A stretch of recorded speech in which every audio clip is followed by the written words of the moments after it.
دو ماه است که بساط خانه دلبر گورگوه در راهرو یکی از بلند آشانه‌ها در جنوب دوشنبه پهن و پریشان مانده است.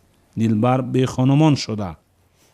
او با 5 فرزند نابالغ خود در همین خانه زندگی میکرد، اما به دلیل نداشتن پول اجاره از آن رانده شد. خانه دوگانه هم داریم، هم 6 کودک مایده داره و هم میگه که یه بلا کجا طبیعی بود خیلی هم نداره تا که مورا نون میته و دم زورش آمده میگه جو تو.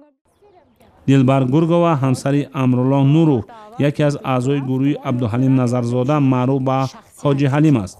شوهر او 2 سال پیش به جرم همدستی با گنرال شورشی به 23 سال زندان محکوم شد. در بدلی دلبر از همان روز به بعد آغاز گردید. دلبر اتهام مشارکت شوهرش در عملیات حاجی حلیم را قبول ندارد. دلبر با شوهرش به مدت 7 سال در این خوابگاه زندگی میکرد و میخواست دوباره به اینجا برگردد، اما مسئولان خوابگاه با او اجازه اقامت ندادند. با چی سبب شما مرا خوابگاه نمیتین؟ من خودم سبب شما میدونم که من 5 فرزند دارم، برای فرزندم نمیتونم مرا خوابگاه. مسئولان خوابگاه که مایل نبودند صحبتشان ضبط شود، دلیل اصلی این تصمیم خود را ناتوانی دلبر گورگوه در پرداخت حق اجاره عنوان کردند. آنها همچنین گفتند که پیش از امضای قرارداد اقامت در خوابگاه، ماموران پیشینه فرد درخواست دهنده و اعضای خانواده او را بررسی میکنند.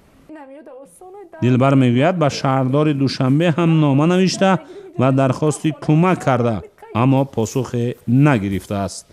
ولی موجوده بابای و معاون رئیس حکومت ناحیه شامنشهر دوشنبه با او قول داده است که اگر خانه پیدا کند با او به مقدار 200 سامانی کمک پولی خواهند پرداخت.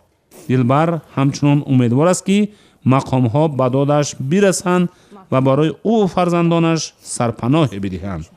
فعلا معلوم نیست که اجاق یا پلیته خاندان دلبر کی دوباره روشن خواهد شد.